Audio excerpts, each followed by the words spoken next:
안녕하세요 여러분, 싱가포르에 살고 있는 르지바이 깜타이의 깜타입니다. 본인이 비염이 있거나 집안에 비염이 있는 사람이 있다면 이불을 바꿔야 할까요? 라는 주제로 이야기를 해보려고 합니다. 결론부터 말씀을 드리면 바꾸시는 것을 적극 추천드립니다. 아니, 정확히 말하면 지금 쓰고 계신 이불이 내 비염을 더 키우고 있는 건 아닌지 당장 확인부터 하시는 것을 추천드립니다. 왜냐고요? 제가 바로 40년 넘게 비염을 알아온 사람의 아내이거든요. 저희 남편 정말 좋다는 건 웬만한 건 다 해봤고 고생도 많이 했습니다. 지금은요, 예전이랑 비교하면 정말 많이 편해졌습니다. 그 변화의 이유를 하나씩 되짚어 보니까 큰 요인 중에 하나가 바로 이 이불이더라고요. 그래서 저희 집이 결국 어떤 기준으로 이불을 고르게 됐는지 제가 직접 겪은 이야기로 차분하게 풀어보려고 합니다. 비염 때문에 밤이 힘든 분들이라면 오늘 영상 끝까지 보신다면 적어도 이불을 고를 때 무엇을 봐야 하는지 그 기준이 조금은 명확해지실 거예요.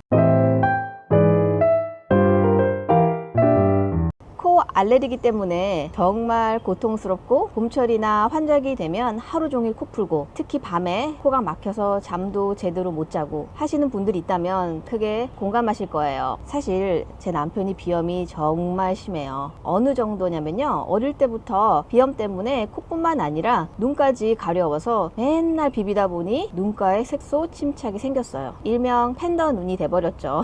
이걸 가리려고 검은 뿔테 안경도 쓰고요. 지르텍 같은 약은 이제 내성이 생겨서 잘 듣지도 않아요. 저희가 신혼 때 홍콩에 살았거든요. 아침마다 남편이 재채기를 하는데 와, 진짜 온 집안이 떠나가라 재채기를 하는 거예요. 일명 코끼리 재채기죠. 제가 아침마다 그 소리가 너무 시끄럽고 스트레스라서 재채기 좀 작게 하면 안 돼? 라고 했더니 평소에 정말 순한 사람이 그때 처음으로 저한테 화를 내더라고요. 자기 고통도 모르고 그런 소리 한다고요. 그때 알았죠. 이게 본인 의지로 되는 게 아니구나. 그런데 참 신기하게도요, 저희가 싱가포르로 이사를 오고 나서 남편 비염이 정말 많이 호전되었어요. 특별한 걸 한 것도 아닌데 말이죠. 대체 뭐가 달라진 걸까요? 남편한테 직접 물어봤습니다. 자기야, 자기 비염 때문에 진짜 고생 많이 했잖아. 안 해본 거 없었잖아. 그치, 이것저것 많이 다 해봤지. 고치려고. 어머님 말씀으로는 민간요법 이것저것 다 해보셨던데, 근데 희한하게 싱가포르 오고 나서 확실히 좋아졌어, 그치? 그 이유가 뭐라고 생각해? 우선 여기는 온도 변화가 없고 항상 더우니까 환절기도 없고 좀 습하긴 하더라도 에어컨을 실내에서는 계속 틀어놓으니 습도가 좀 일정하게 유지가 되는 것 같아. 그리고 이불도 홍콩이스들보다 좀 습도를 덜 먹는 느낌? 여기는 좀 햇빛이 강해서 빨래가 좀 바짝바짝 마르기도 하고. 나는 솔직히 이불 잘 모르긴 하는데 우리가 쓰는 건 좀 답답하지도 않고 좀 먼지도 덜 나는 것 같아. 아침에 좀 일어나자마자 재채기 하는 건 없는 것 같아. 처음엔 그냥 온도 차이가 안 나니까 비염이 좋아졌나? 그렇게 생각했잖아, 우리, 그치? 확실히 습도 조절이랑 먼지 관리가 되게 중요한 것 같아. 저 같은 경우는 비염이 이제 먼지나 그런 알레르기가 올라오면 코부터해서 눈이 나고 뭘 하다가 콧물이 뚝뚝 떨어지죠. 그 다음에 눈이 간지럽고 귀가 간지럽고 그러다가 목까지 가서 나중에는 비염 심한 감기로 연결이 보통 그렇게 돼요. 저 같은 경우는 이제 어렸을 때부터 알레르기 비염이 워낙 심했어가지고 약은 늘 복용을 했었는데 약은 잠깐의 임시방편밖에 안 돼요. 주위 환경을 조금 바꿔야 되는데 저 같은 경우에는 물론 꽃가루나 이런 것도 심해지지만 제일 심한 거는 일교차인 것 같아요. 그러니까 갑자기 확 온도가 바뀌게 되면 내 몸이 반응하는 속도가 다른 사람보다 늦기 때문에 그럴 때 이제 알레르기 반응, 비염이 되게 심해지는데 이제 콧물도 많이 나고 또 마찬가지로 막 코도 막히고 그래서 일상적인 생활을 할 때 굉장히 힘들어요.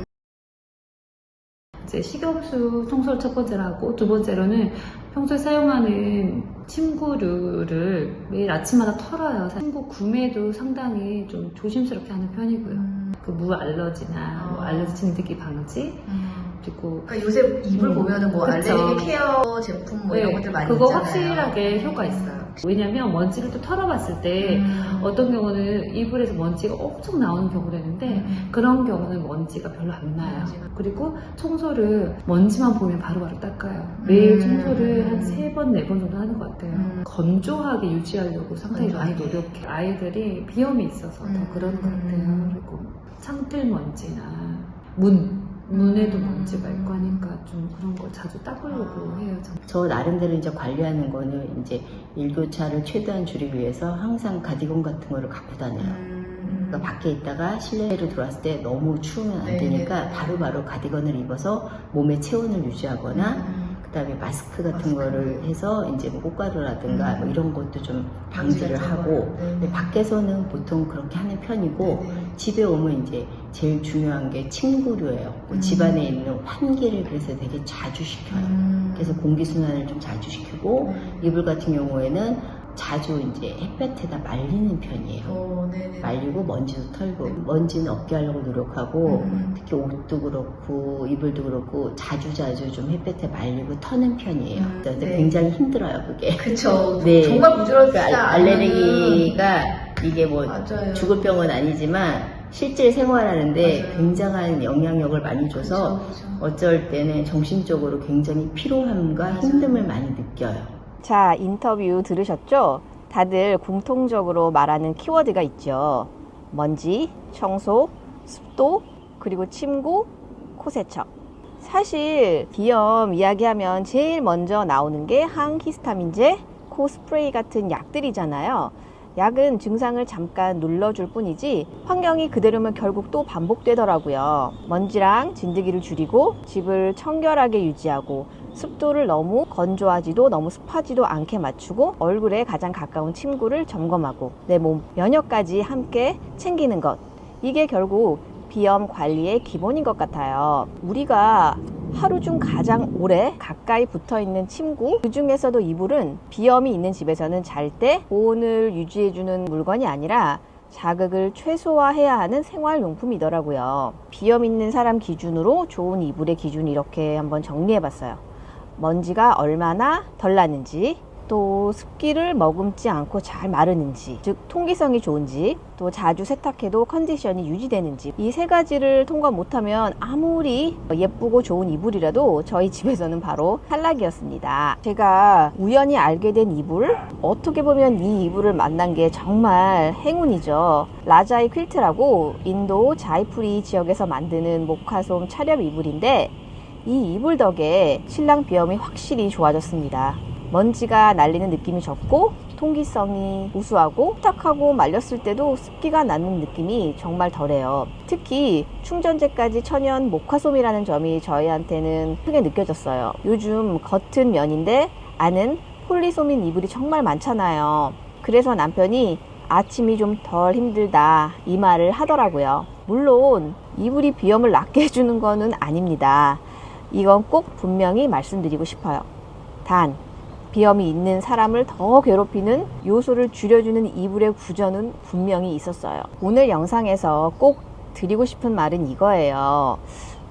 비염이나 알레르기로 밤에 고생하시는 분들 약 말고 환경을 먼저 보셔야 합니다. 특히 우리가 하루에 가장 오래 닿아 있는 잠자리, 그 중에서도 피부에 직접 닿는 이불만큼은 꼭 한번 점검해 보세요. 오늘 이야기 어떻게 보셨나요? 비염으로 인해 숙면을 못 취하시는 분들이라면 공감이 되셨을 것 같아요. 영상이 도움이 되셨다면 좋아요와 구독 한 번씩 눌러주시고요. 저는 다음 영상에서 또 찾아뵐게요.